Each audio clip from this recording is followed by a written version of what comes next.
back! Clear the plaza now! We will not go! This is our temple! Jerusalem is often imagined as a city of peace, light, and sacred wonder, as if holiness had somehow kept it untouched from the ugliness of human history. But the Jerusalem of 2,000 years ago was far more disturbing than the picture most people carry in their mind. This was not a quiet, holy city. It was loud, crowded, and suffocating. The streets were filled with noise, tension, and the stench of overflowing humanity. Nearly 300,000 pilgrims pressed into a city already strained to its limits, while political terror hung in the air, social inequality scarred everyday life, and Roman power watched from the fortress walls above. Beneath the language of faith stood a brutal reality shaped by corruption, fear, and a desperate longing for freedom. That is the Jerusalem many people were never taught to see. Jesus did not walk through a peaceful religious backdrop 2,000 years ago. He stepped into one of the most explosive and unstable cities in human history. And once you understand that, you begin to see the story differently. The crucifixion and resurrection did not happen away from the chaos, but in the very center of it. Comment truth if you are ready to go deeper, because what lies behind Jerusalem's sacred image is far darker, far more human, and far more powerful than most people realize. Jerusalem, 2,000 years ago. What was the world Jesus lived in really like? Stand for a moment on a ridge about 750 meters above the dry, honey-colored land of Judea, and look down at Jerusalem as it would have appeared 2,000 years ago. Even from a distance, this was never just another city. It carried a weight that pressed on the soul. Its stones seemed to remember everything. Jerusalem was the beating heart of a people, the place where heaven and earth felt impossibly close, as though the prayers of generations had settled into its walls and refused to leave. For nearly 1,000 years, Jews scattered across the Roman world had turned toward this city when they prayed almost instinctively, the way a flower turns toward the sun. What kind of city draws that kind of love? What kind of place makes people cross deserts, climb mountains, and endure exhaustion just to stand within sight of its gates? That is no shallow devotion. That is longing of the deepest kind. 3 times each year, the roads to Jerusalem came alive with pilgrims. Sandals scraped against stone. Dust rose beneath thousands of feet. Voices lifted in ancient psalms rolled across the valleys, and the songs of Israel seemed to travel ahead of the crowds like a living memory. This city had already passed through glory and ruin more times than most nations survive. It had known the triumph of David, the dazzling splendor of Solomon, and then the crushing arrival of empire after empire. Babylon, Persia, Greece, and at last Rome with its cold efficiency and iron control. Each conqueror left scars. Each power tried to shape Jerusalem in its own image. Yet the city endured, stubborn and sacred, like a flame that bends in the wind but will not go out. By the time Jesus was born into this world, Jerusalem had become far more than a capital. It was a stage heavy with expectation, grief, memory, and prophecy. During Passover especially, the city pulsed with an intensity that is hard to compare to anything today. Yes, the celebration drew crowds on a scale that might remind us of a massive festival, but the emotional charge in the air was far deeper than excitement. Beneath the prayers, beneath the songs, beneath the rituals, there was a quiet ache almost everyone carried. When would true freedom come? The people remembered Egypt, remembered deliverance, remembered the mighty hand of God. But now, they lived under Roman occupation. So what did Passover become in that world? Not only a remembrance of rescue long ago, but a cry for rescue again. That is what makes this moment in history so gripping. Jerusalem was both holy and tense, full of devotion and pressure at the same time. Roman occupation hung over the city like a permanent storm front. Soldiers stood at strategic points, taxes pressed down on ordinary people. Every movement could be watched. Every disturbance could be crushed. At the same time, the Sanhedrin, the powerful religious council, moved with great caution and political skill, trying to preserve their authority while staying in Rome's favor. It was a city where faith and power were constantly colliding. Into the middle of that collision, a carpenter from Galilee was about to enter, and nothing around him was as stable as it looked. That kind of moment never arrives quietly. It gathers weight, it builds tension. It moves through crowded streets before anyone fully understands what is approaching. Jerusalem was the one place where the whole Jewish world was paying attention. It was the city of the temple, the city of sacrifice, the city where centuries of hope and sorrow had been gathered like wood on an altar. Nothing about that setting was accidental. As the psalmist wrote, "Pray for the peace of Jerusalem." Yet peace in this city had never meant mere silence or the absence of conflict. It meant something fuller, deeper, almost unreachable. It meant the arrival of the answer generations had been waiting for, even if most did not yet recognize what that answer would look like. And then comes the Passover crowd. Imagine living in a city of around 80,000 people, only to have nearly 250,000 more arrive in what feels like a sudden human flood, not symbolically, literally. That was Jerusalem during Passover. Order did not disappear, but it was stretched to its limit. Every inn was full. Every roof that could hold a guest was rented. Every spare room became precious. Pilgrims arrived from Egypt, Babylon, Rome, and places in between, each bringing their own accents, clothing, stories, and weariness. Just outside the walls, the Mount of Olives turned into a sea of temporary shelters.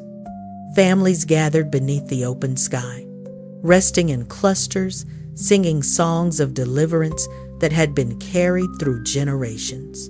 Can you picture it? Fires flickering at night, children asleep beside travel bags, old men whispering prayers into the dark, mothers preparing what little they had, the city breathing faster with every passing hour. And they were not gathering merely to remember history. That is what makes the scene so powerful. They were reliving the memory of freedom while living under fresh oppression. They were celebrating the God who once broke the power of Pharaoh while standing inside the reach of Caesar. Every ritual, therefore, carried two meanings at once: memory and hope, gratitude and hunger, reverence and unrest. The logistics alone were staggering. Jerusalem had to feed, water, and make room for nearly 4 times its normal population, and it had to do so year after year. The markets overflowed, prices climbed, narrow streets became rivers of bodies moving toward the temple. Vendors understood exactly what season it was and exactly how much people were willing to pay. Human nature has not changed very much, has it? Put enough urgency into a crowd, and someone will always know how to profit from it. The whole city was charged with a kind of electricity that words only partly capture. Families gathered to prepare the Passover lamb and to retell the night in Egypt when death passed over the houses marked by blood. The ancient story was not merely spoken, it was felt. Children asked the same sacred question that had echoed across generations. Why is this night different from all other nights? Their parents answered with trembling voices, with memory, with scripture, with hope still alive in the middle of hardship. In those homes and gathering places, the past was not dead. It sat at the table with them. And yet, while many were looking backward to Egypt, something else was drawing near in the present that few fully understood. That is where the mystery deepens. The Passover lambs were being sacrificed in great numbers at the temple, and at the same time, the one to whom that entire system pointed was moving through the same crowded city streets. That is not a minor detail. That is a tremor beneath history itself. The symbols Israel had carried for centuries were standing on the edge of fulfillment, though the vast majority of people could not yet see it. This is why Jerusalem matters so much in the story of Jesus. Not only because it was sacred, but because it was crowded, tense, watched, politically volatile, spiritually loaded, and utterly unable to recognize how close it stood to a turning point that would reach far beyond Judea. Meanwhile, the Romans were not relaxed observers. They watched carefully. A festival centered on liberation is already powerful. A festival of liberation, celebrated by a people living under foreign occupation, becomes something much more dangerous. Rome understood crowds. Rome understood symbols. Rome understood how quickly hope could become unrest. Soldiers therefore kept a sharp eye on the swelling population. The empire had no intention of allowing national memory to become national revolt, and the religious authorities felt the pressure as well. The Sanhedrin was not operating in a peaceful vacuum. Decisions had to be made carefully. Public appearances mattered. Private meetings mattered even more. Behind the visible movements of the city, quieter conversations were already beginning to take shape. This is one of the reasons Jerusalem 2,000 years ago feels so strikingly familiar even now. Places of deep faith are often also places of deep struggle. Public worship and political fear can occupy the same streets. People can sing ancient songs while creating very modern anxieties. Crowds can speak about God while power quietly positions itself behind the scene. That tension did not weaken the significance of Jerusalem. It sharpened it. In a strange way, the city was most itself in that contradiction. Sacred and bruised, hopeful and burdened, full of prayer and full of pressure. And somewhere in the middle of all this, most people were simply trying to make it through the feast. They were buying food, finding space to sleep, keeping track of relatives, bringing offerings, repeating prayers, watching the soldiers, listening to rumors, and hoping the week would pass without violence. They did not know that beneath their feet, the spiritual axis of the world was shifting. They did not know that history was gathering itself into one city, one festival, one moment. Pilate was uneasy. The Sanhedrin was calculating. The crowds were swelling. The temple was alive with sacrifice. And through those same streets, under those same watchful eyes, the next movement in the story was already drawing near. But beyond the celebration, beyond the songs drifting from crowded tents on the Mount of Olives, beyond the smoke curling upward from the temple courts, Jerusalem was hiding another reality, one less visible from a distance, yet impossible to ignore once you stepped into its street. It was a city divided not only by walls and roads, but by status, privilege, and survival itself.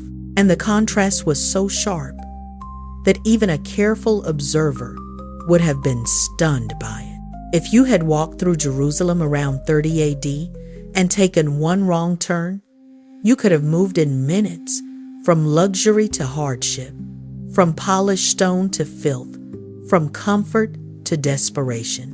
One street might lead you past a grand house with marble floors, painted frescoes, and a private mikveh for ritual cleansing. Another, just a short walk away, might pull you into a cramped, dim alley thick with the smell of sweat, dust, animals, and human struggle. Less than 5 minutes could separate those two worlds. The upper city and the lower city were not merely different neighborhoods. They were different realities pressed against each other, and the elevation between them meant more than geography. It symbolized power. The priestly aristocracy lived above, both literally and socially. These were the families tied to the temple system, the same men whose influence reached into the Sanhedrin and whose decisions shaped the religious life of the nation. Archaeology has confirmed what many would have sensed even then. Their homes were not modest. They were large, multi-level residences, decorated with imported mosaics, supplied with storage jars in abundance, and designed for both prestige and survival. These were not people anxiously wondering how they would make it through the week. They had stability, comfort, and control. Down below, life felt completely different. Most of Jerusalem's ordinary residents lived as craftsmen, laborers, and small traders, and their homes reflected the fragility of their lives. Dirt floors, minimal light, crowded living space, and constant uncertainty shaped the rhythm of each day. A sandal maker, a mason, a potter, a fish seller, these people worked long hours and still could not assume tomorrow would be easier than today.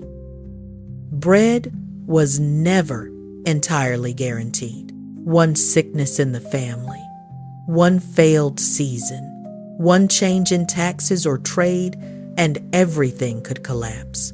That is what makes ancient poverty so frightening. It was rarely dramatic at first. It was a slow narrowing of options until a person found that survival itself had become a full-time burden. How many people in that lower city fell asleep each night, exhausted, not from ambition, but from trying simply to remain free? Rome did not ease this burden. It tightened it. Taxes came in layers, imperial demands, local tolls, religious tithes, temple fees, all pressing down on people who already lived near the edge. The system, whether by design or by habit, protected those who already held influence and kept the vulnerable in a constant state of pressure. And here, the ancient city begins to feel uncomfortably modern. Every age has had its upper city and its lower city. Every age has known people who control systems and people who are crushed beneath them. The names change, the buildings change, the clothing changes. Human nature does not change so easily. Jesus saw this clearly. That is one reason his words landed with such force when he spoke about wealth, about generosity, about storing treasure in heaven rather than on earth. He was not speaking into theory. He was speaking into a city where the contrast between abundance and anxiety could be seen on a single walk. When he told the story of the rich man and Lazarus, the starving poor man outside the gate was not an abstract character. Jerusalem was full of gates like that and full of men like that. When he declared, "Blessed are the poor in spirit," or warned that a person cannot serve both God and money, those words carried the weight of streets he himself had walked. Read the Sermon on the Mount with Jerusalem's social reality in mind, and it sounds less like distant wisdom and more like a direct challenge thrown into the heart of a divided world. The elites who profited from the temple economy had built something remarkably efficient and quietly devastating. They controlled the exchange of currency. They oversaw the sale of sacrificial animals. Fees touched nearly every transaction connected to worship. The closer a person came to the center of religious life, the more they encountered a system that served those at the top with precision. It was, in many ways, a monopoly dressed in sacred language. And like monopolies in every era, it rewarded the powerful and quietly drained everyone else. Most people enduring it may not have had the vocabulary to name the structure, but they certainly felt its weight. That invisible tension ran beneath Jerusalem like a fault line waiting for pressure to expose it. The rich prayed in private courtyards. The poor pressed shoulder to shoulder in the outer courts. Even the streets between them vibrated with more than theology. They carried resentment, need, status, fear, and the exhausting awareness that power was unevenly distributed. Yet those same streets were alive in another way too. For all its inequality, Jerusalem was not static. It was noisy, crowded, multilingual, and astonishingly international. Close your eyes and you can almost hear it. A vendor shouts in Aramaic. A Roman soldier snaps an order in Latin. A merchant bargains in Greek. A pilgrim from Alexandria sings a psalm in Hebrew while weaving through the crowd. Somewhere nearby, an animal protests loudly, completely unimpressed by the holiness of the setting. That was Jerusalem's soundscape from dawn until late into the night.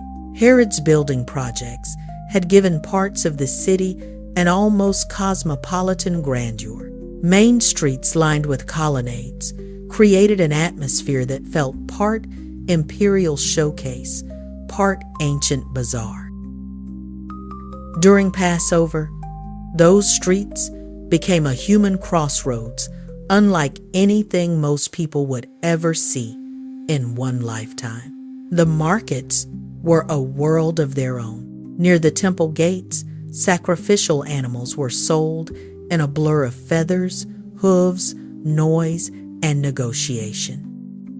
Elsewhere, dried fish from Galilee, spices from Arabia, fabrics tinted with costly dyes from Phoenicia, and fruit carried from distant regions filled the stalls. Coins from different provinces clinked on money changers' tables. Potters shaped clay.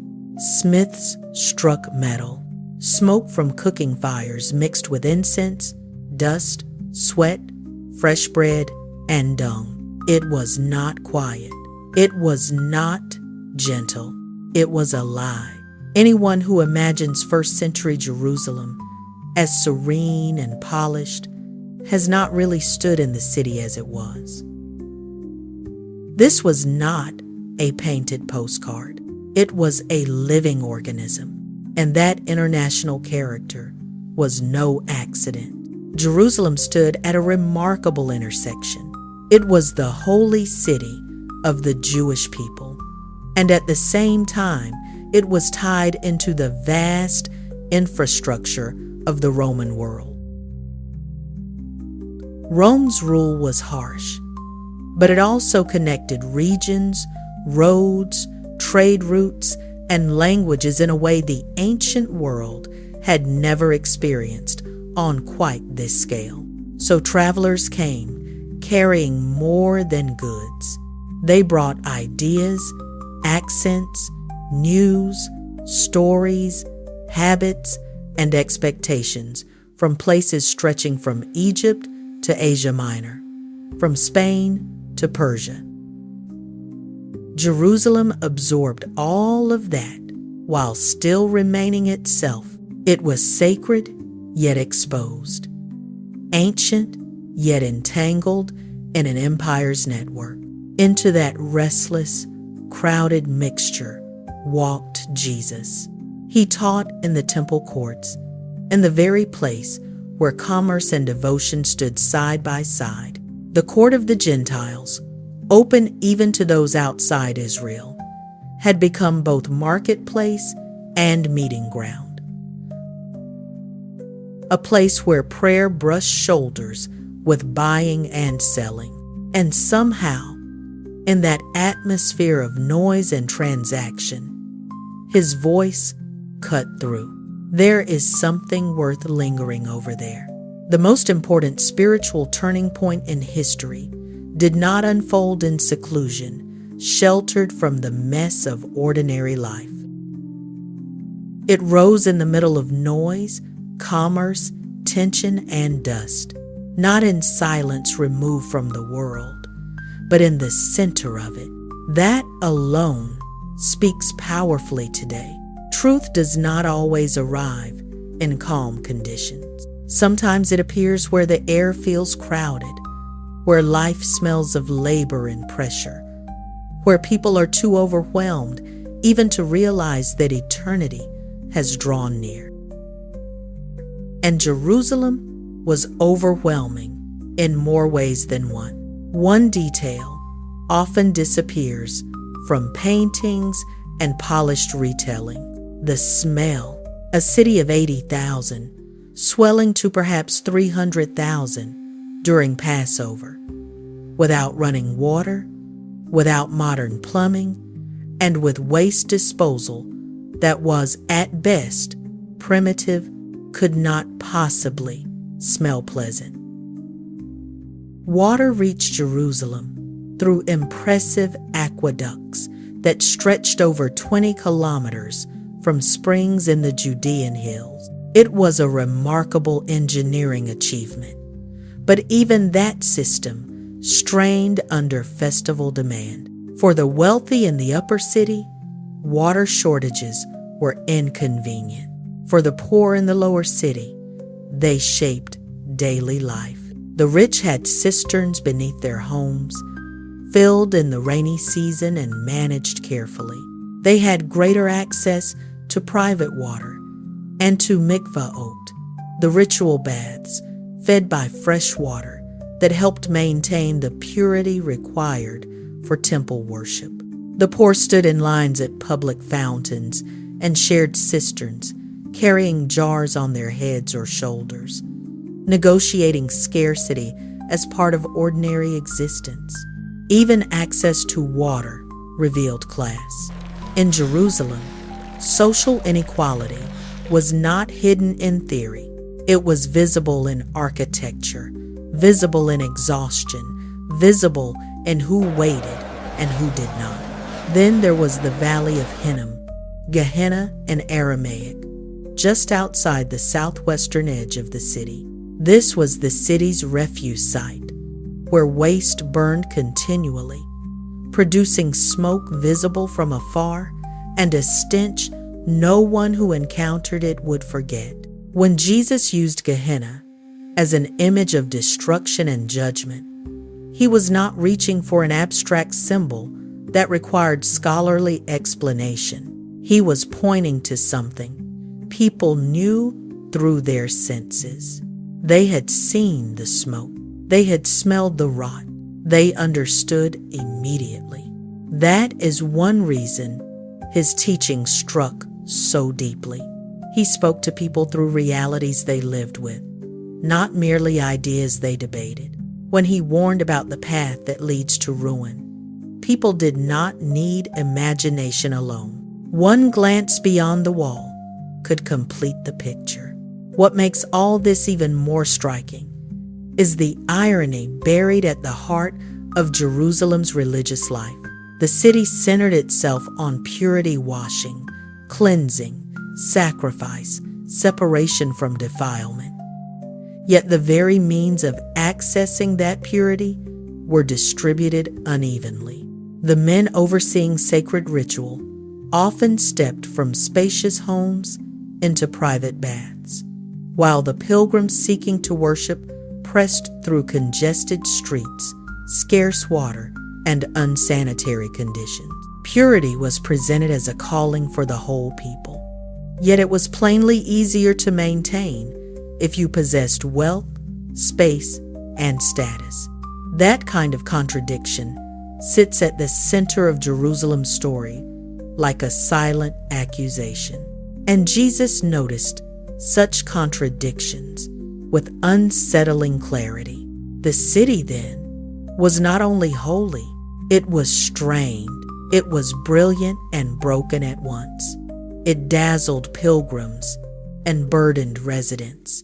It offered worship while revealing inequality at every level. It gathered the nations even as it exposed the human heart.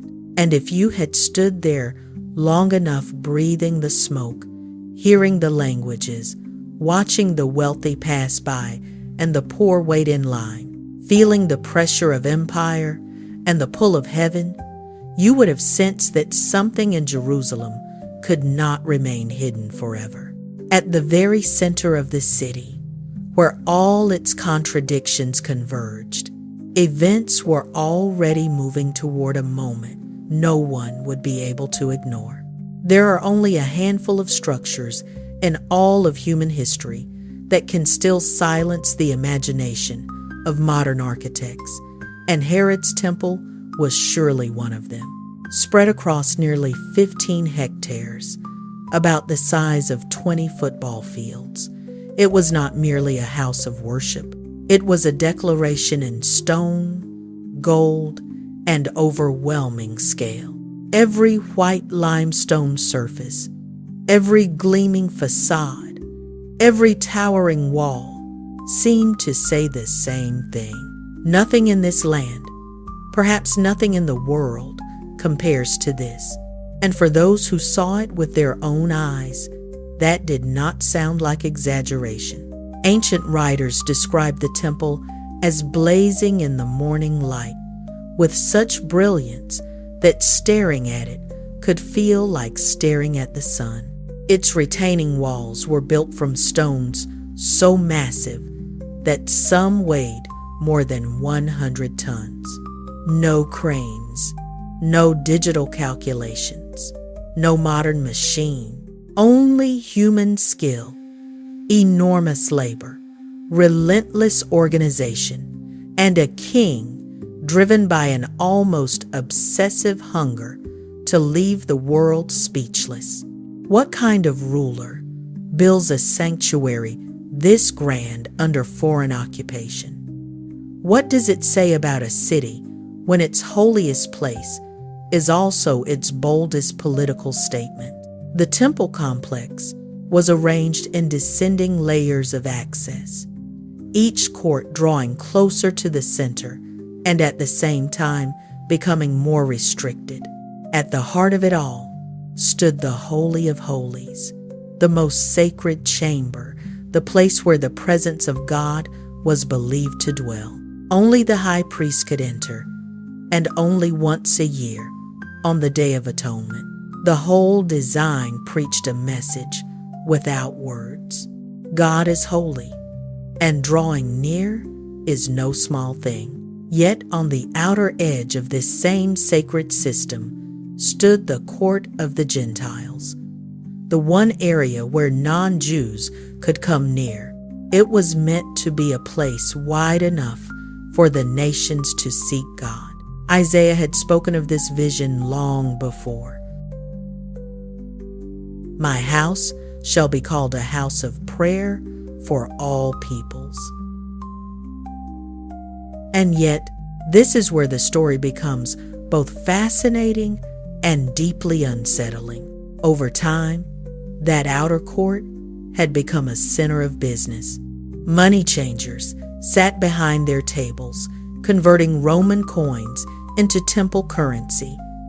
Since Roman coinage bore Caesar's image and was considered unsuitable for offerings, animal merchants sold approved doves, lambs, and oxen to pilgrims who had traveled too far to bring their own, or who feared that an animal brought from home might be rejected at inspection. On paper, the system made practical sense. In reality, it became something else. Prices were controlled by the same priestly families who oversaw the operation. Pilgrims arrived weary, far from home, with no bargaining power and no real alternative. They paid what was demanded because worship had been placed behind an economic gate. What had been intended as a space of prayer for all nations had begun to resemble an ancient toll station draped in religious language. Then Jesus of Nazareth walked into that space. He did not issue a quiet complaint. He did not ask for a private audience. He overturned the tables. Coins struck stone and scattered in every direction. Animals broke loose. Order dissolved into shock.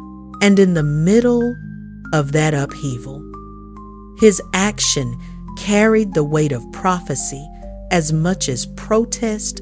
According to the Gospels, he declared, "My house shall be called a house of prayer, but you have made it a den of thieves." That moment was not just emotional, it was explosive. It exposed the corruption sitting inside the sacred system, and the Sanhedrin understood the danger immediately. A man who could stir the temple courts like that was not merely inconvenient. He was a threat. What makes the temple story so powerful is that both things were true at once. It was magnificent, and it was compromised. It was one of the most breathtaking religious structures ever built, and it also housed a system that had learned how to profit from devotion. History is full of institutions like that. Structures of real beauty, corrupted by the hands that manage them. The sacrificial system itself was ancient, intricate, and full of meaning. But the men who stood nearest to it often functioned as both guardians of the sacred and managers of a religious economy. That tension hung over everything, and above it all, lingered the warning Jesus spoke as he left. Not one stone here will be left on another. At the time, those words must have sounded almost impossible. How could a complex this vast, this splendid, this solid ever disappear? Yet in 70 AD, Roman legions would tear it down with chilling precision, turning that wonder into ruin. The prophecy would stand, but before that day came, the temple still had one final season to operate at full force. And what happened inside those courts during Passover was almost beyond ordinary imagination. Many people picture ancient worship as quiet, solemn, and slow, as though holiness always moved at a whisper. But Herod's temple during Passover was not quiet. It was not slow. It functioned more like a sacred machine, running at full capacity. Around 20,000 priests served the temple through 24 rotating divisions, each with clearly assigned duties spread across the calendar.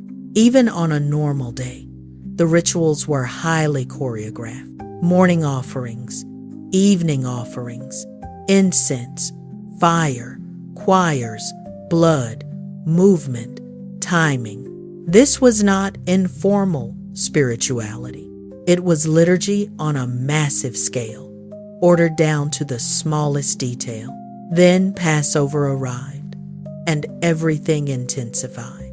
Ancient sources suggest that roughly 20,000 lambs may have been sacrificed within only a few hours. Try to imagine that without softening it. Thousands of worshipers brought their animals. Priests slaughtered them in sequence. Blood was caught in bowls, handed rapidly from one priest to another in organized lines, and poured out at the base of the altar with astonishing rhythm and speed. It was efficient, precise, relentless. The system had been refined over generations until it could handle a volume almost unimaginable to modern readers. And the blood did not simply vanish from sight.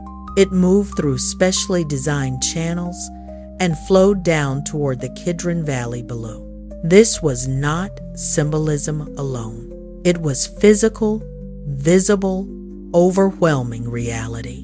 Once you understand that, the crucifixion reads very differently. When John the Baptist called Jesus the Lamb of God, who takes away the sin of the world, that was not decorative religious poetry. It was language rooted in something people could smell, hear, and see. The smoke of sacrifice, the chant of temple choirs, the sight of blood moving across stone, the noise of animals and priests and pilgrims. This was the atmosphere surrounding Jerusalem as Jesus moved toward the cross. And the timing matters with almost unbearable force. The one crucified outside the city walls died as Passover lambs were being slaughtered within them. That parallel was neither random nor faint. It was written into the moment with terrifying clarity. Some saw it and broke open in grief. Others stood near the center of history and still did not realize what they were witnessing. There is something deeply human in all of this. Across cultures and centuries, people have sensed that wrongdoing carries a cost, that brokenness cannot simply be wished away, that guilt cries out for reckoning. This is why nearly every civilization has developed some form of sacrifice, atonement, offering, or reparation. Whether through blood, law, apology, punishment, or restitution, humanity keeps returning to the same intuition. What has been shattered must somehow be answered. The Passover system expressed that truth in blood and fire. It acknowledged that freedom, mercy, and forgiveness are never cheap. And yet, for all its scale, for all its seriousness, for all those thousands of lambs, the temple system could only point forward. It could not complete what it foreshadowed. The resurrection that would follow the crucifixion 3 days later would not cancel that ancient moral intuition. It would fulfill it, answer it, and carry it farther than the temple sacrifices ever could. But Jerusalem had not reached that revelation yet. For now, the city still trembled under competing expectations, religious pressure, and political fear. Priests, rulers, pilgrims, zealots, and ordinary people all looked at the same city and imagined very different futures. And inside that tension, the next movements of the story were already beginning to gather. Spend even a few minutes inside the political world of first century Jerusalem, and modern division suddenly stops feeling so exceptional. The city was full of rival voices, rival loyalties, rival visions of faithfulness, and every group believed, with deep conviction, that it was the one truly defending the future of Israel. All of this unfolded beneath the hard shadow of Rome, whose position was brutally simple: keep order, pay taxes, cause no unrest.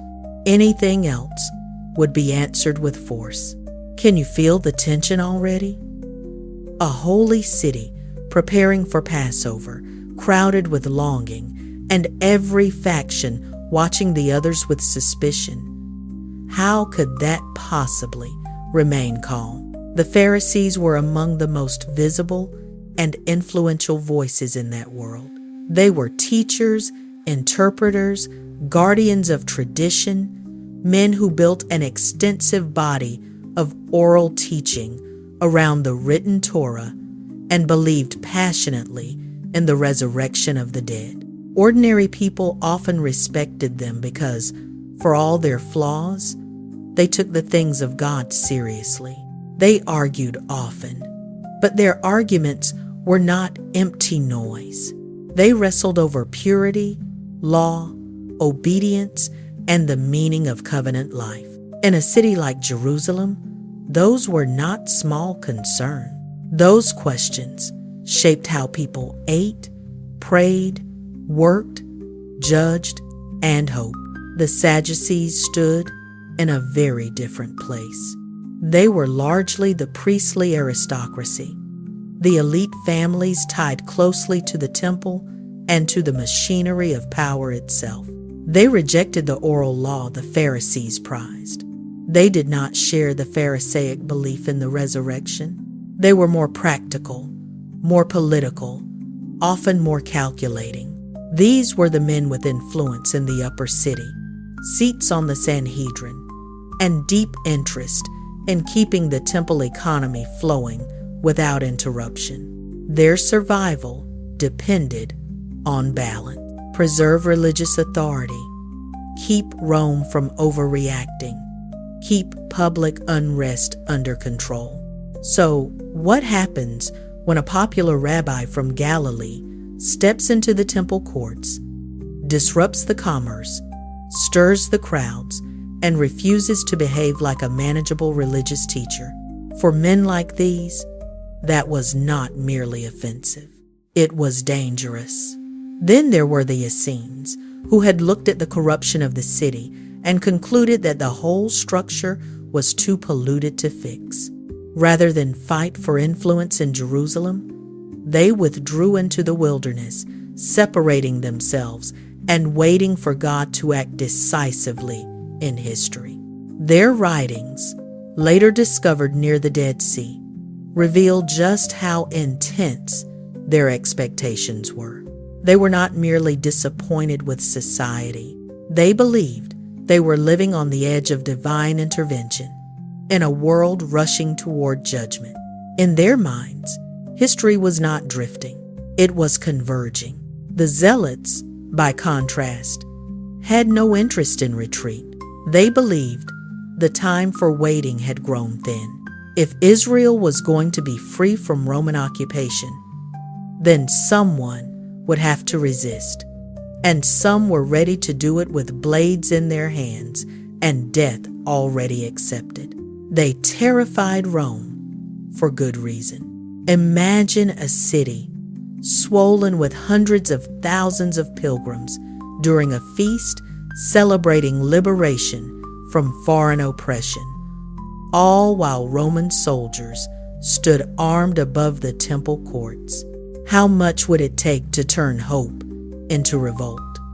How quickly could one rumor, one arrest, one speech, one act of bloodshed ignite the streets? That is part of what makes Jesus' circle so astonishing. Among his 12 disciples was Simon the Zealot, a man shaped by a movement of resistance, and Matthew the tax collector, a man whose work had tied him to the Roman system itself. Put those two men in the same group, and you would expect bitterness, distrust, perhaps even violence. Yet Jesus held them together.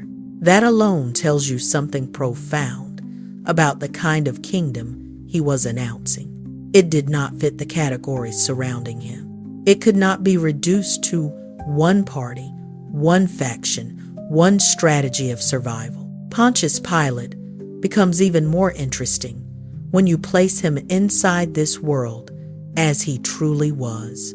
He was not a cartoon villain dropped into the story only to sneer on cue.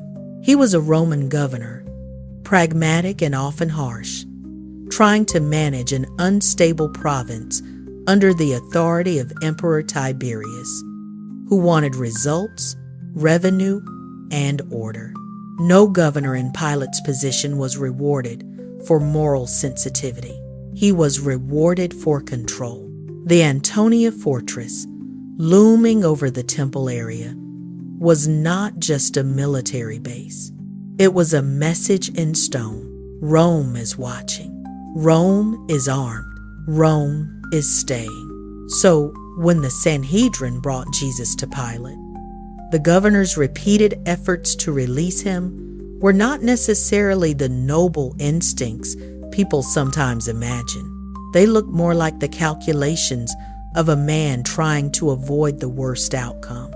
Pilate could sense the danger of executing someone many saw as innocent, especially in a city already packed with volatile crowds. A careless execution could produce the very riot he was desperate to prevent. Yet in trying to preserve order, he made the choice that helped unleash something far beyond his control. That is one of history's great ironies. Men often believe they are managing events, only to discover that events are moving through them toward a larger purpose. And then came that week.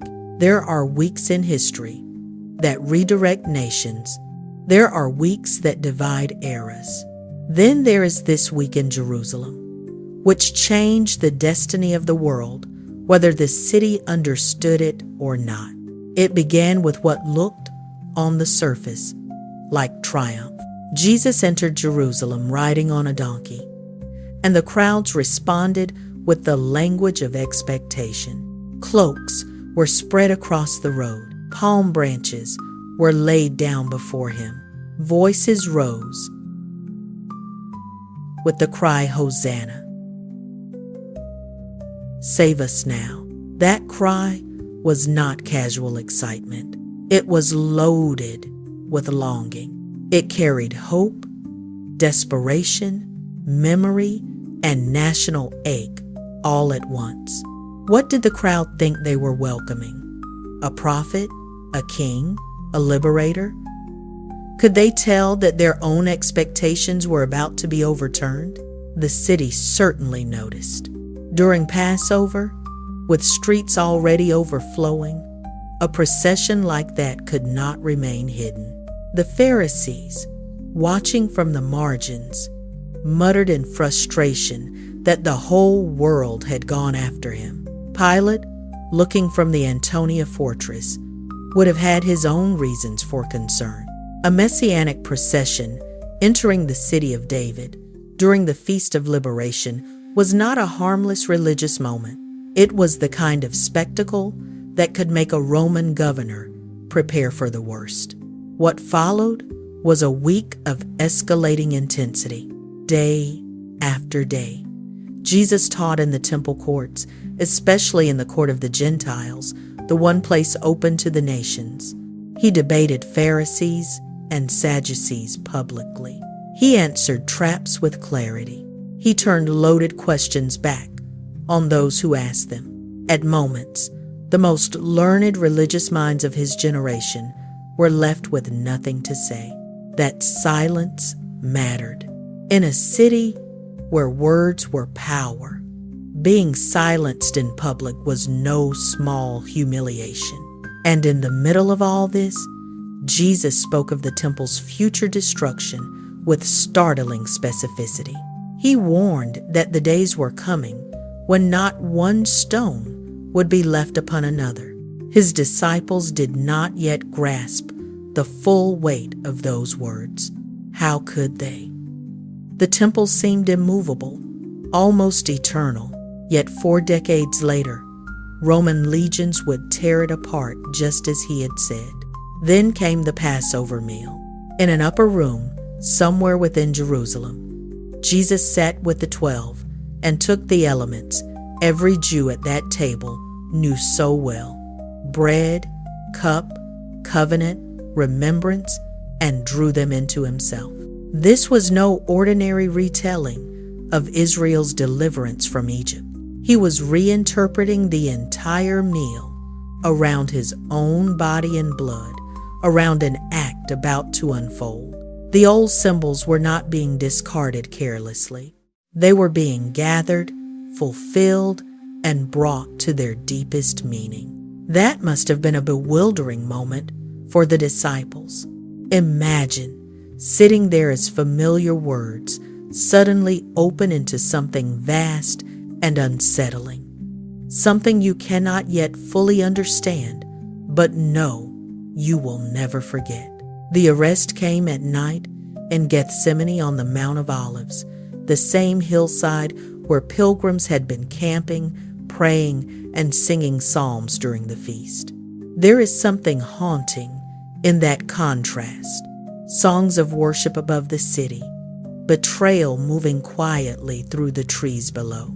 Judas, one of the 12, led the way, not a stranger, not an outsider, one of his own. That detail never loses its sting.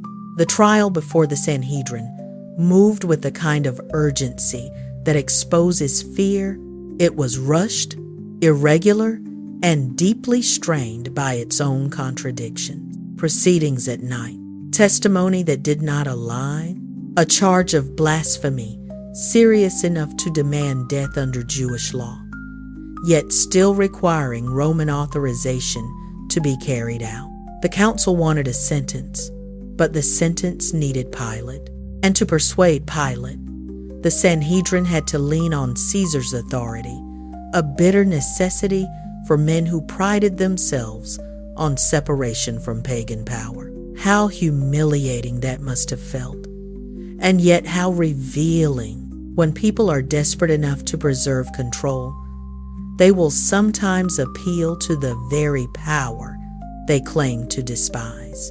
The crucifixion took place at Golgotha, outside the city walls, as Roman law required on the day of Passover preparation, while lambs were being slaughtered in the temple. That timing is one of the most profound convergences in the whole story. The city was full of sacrifice, and outside its walls, the final sacrifice was being offered. The old system was still running. Priests were still serving. Blood was still flowing at the altar. Yet at the very same hour, the one to whom all of it pointed was being nailed to a cross. Some moments in Scripture are so weighty, they seem to make history hold its breath. This was one of them. And then, 3 days later, the tomb was empty. The resurrection appearances unfolded in and around Jerusalem over the next 40 days. Mary Magdalene saw him. The disciples encountered him behind locked doors. Paul would later write that he appeared to more than 500 people at one time. These were not whispers buried in a corner. The risen Christ was not a private idea preserved by a frightened few. Something had happened that turned grief into courage and confusion into proclamation. How else do you explain what followed? Broken disciples do not usually become fearless witnesses unless they are convinced that death itself has been defeated before their eyes. Finally, From the Mount of Olives, the same hill that only weeks earlier had been crowded with Passover tents, Jesus ascended. The disciples stood looking upward, caught between wonder and commission. Then they turned back toward Jerusalem. That detail matters.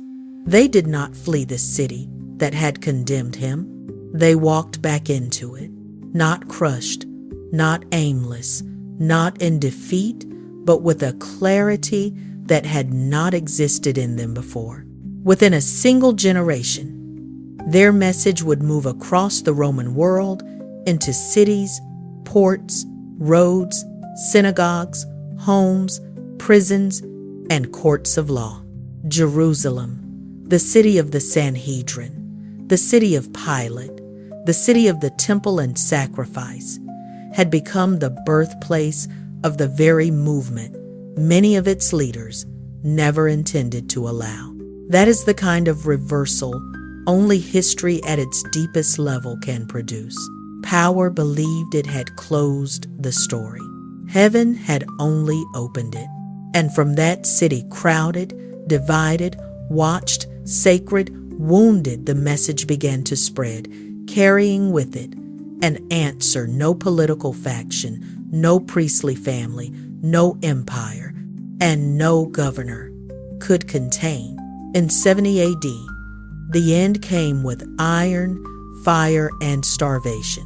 The Roman general Titus, son of Emperor Vespasian, encircled Jerusalem with 4 legions and tightened the siege until the city could no longer breathe. What had once been a place overflowing with pilgrims, songs, sacrifice, and expectation became a prison of hunger and terror. Josephus, the Jewish historian who witnessed those days, described suffering so severe that even men hardened by war were shaken by what they saw. This was no ordinary military defeat. This was the collapse of an entire world. The same Jerusalem that had once swelled with nearly 300,000 Passover pilgrims now stood trapped behind its own walls, starving, panicking, and burning. And then the unthinkable happened. Herod's temple, that astonishing marvel of white stone and gold, that structure so magnificent ancient writers struggled to describe it without sounding exaggerated, was consumed by fire. This was the temple of towering courts, enormous retaining stones, and dazzling brilliance. This was the temple that had dominated the skyline and the imagination of the Jewish people for generations. Josephus says Titus had given orders to preserve it, but once the flames spread, control was lost. Fire does not negotiate. When the smoke finally lifted, the most breathtaking building in the ancient world was gone. The gold that melted between the stones drove soldiers to pry the structure apart piece by piece. And in that terrible destruction, the words Jesus had spoken 40 years earlier came back with chilling force. Not one stone will be left here on another. Every one will be thrown down. What must it have felt like for those who had heard that prophecy and later lived long enough to watch it come true? The destruction of Jerusalem in 70 AD did not merely ruin a city. It ended temple-based Judaism as it had existed for nearly 1,000 years. Without the temple, there could be no sacrificial system in its former sense, no functioning center for the offerings that had shaped the rhythm of Jewish worship for centuries, no Passover lamb lawfully sacrificed there as before, no Sanhedrin operating in the same form beneath the same sacred structure. A whole order of life vanished in smoke and stone. And yet Judaism did not vanish with it. That is one of history's great testimonies to spiritual resilience. Under the leadership of the Pharisees, with their deep grounding in Torah, prayer, and teaching, Jewish life adapted with remarkable strength. Synagogue worship, study, and disciplined devotion became the path forward. What had been anchored to one holy place learned to endure beyond it. Still, the Jerusalem that had formed the backdrop of Jesus' ministry, the city of crowded feasts and tense debates, the city of the crucifixion and the resurrection, the city of upper mansions and lower alleys, of temple choirs and Roman watchtowers, simply ceased to exist in the form the Gospels describe. The upper city became ruin. The markets fell into ash. The sound of pilgrims gave way to the sound of conquest. Rome secured its brutal victory and moved on, as empires so often do, leaving behind a silence more haunting than the noise that came before it. In time, Jerusalem itself would be reshaped and rebuilt as a Roman city, Aelia Capitolina, as though power could erase memory by changing the name. But history did something Rome could not stop. Long before Titus arrived with his legions, the message born in those streets had already slipped beyond the walls. The story of the crucified and risen Christ had already begun moving outward through the empire's roads, ports, synagogues, and cities. Paul had carried it to Athens, Corinth, Ephesus, and even Rome itself. Peter had stood in Jerusalem on Pentecost and preached to a crowd so pierced by conviction that thousands responded in a single afternoon. The movement that some in the Sanhedrin had treated as a disturbance to be crushed had already become something far larger than any council could contain.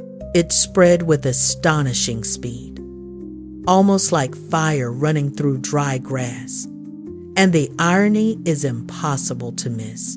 The same Roman Empire that crucified Jesus unintentionally supplied the roads, languages, and order of travel that helped carry his story to the world.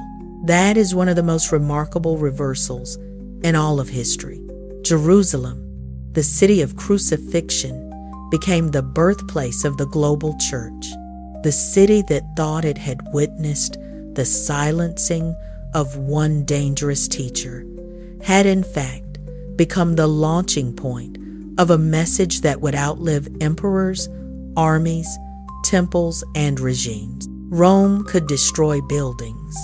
It could not destroy what had already taken root in human hearts.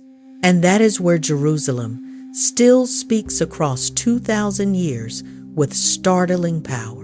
The most transformative events in history rarely look impressive when they begin. They do not usually arrive with ideal conditions, universal approval, or perfect timing. By every worldly standard, the beginning of Christianity looked small, vulnerable, and easy to erase. A carpenter from Galilee executed outside the walls of an occupied city in a remote province of a vast empire. During a crowded feast, the authorities were mostly trying to manage without unrest. That does not look like the start of a world-changing movement. It looks, at first glance, like the kind of story history forgets. And yet history did not forget. 2,000 years later, people still speak the names of those streets, those stones, those courts, those hills, and that week, we still return to Jerusalem because something happened there that refuses to fade.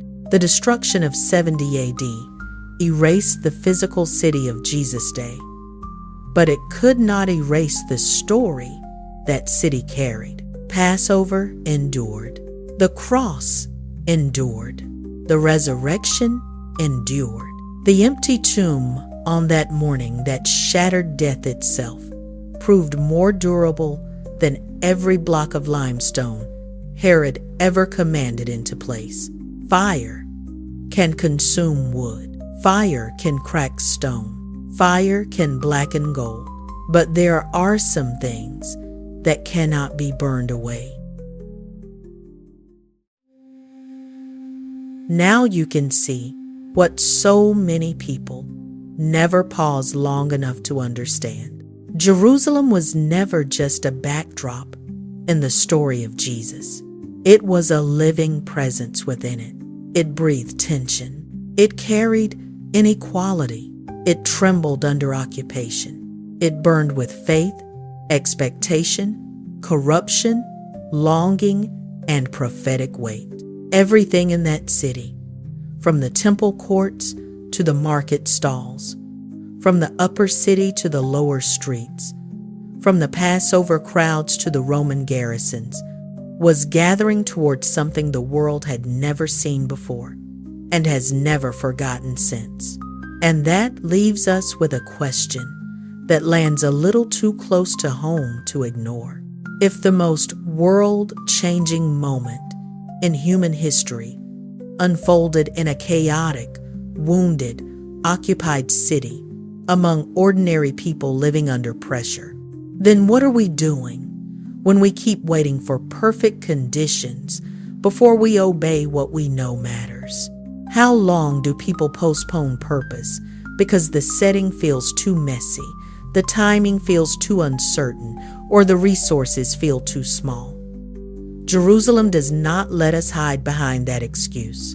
Its story reminds us that God has never required comfort in order to begin something eternal. Very often, He begins in the middle of strain, confusion, opposition, and weakness, precisely where human strength runs out. I think that is one of the reasons this history still feels so alive. It is not only about what happened back then. It exposes something about us now. People still delay truth. People still avoid conviction. People still wait for a cleaner moment, a calmer season, a more convenient hour to do what they know they should have done already. But the story of Jerusalem keeps whispering the same unsettling truth. The decisive moment may come while the city is crowded, while the system is broken, while the air is thick with smoke, while nothing around you looks ideal. And when it comes, what matters is not whether conditions are perfect. What matters is whether you recognize what God is doing before the moment passes. Stay with this journey, because the real history behind these biblical events is far deeper, stranger, and more powerful than most people were ever taught to imagine. Subscribe and turn on notifications so you do not miss the next part. What lies behind the familiar surface of Scripture is still opening, and what comes next deserves to be seen with fresh eyes.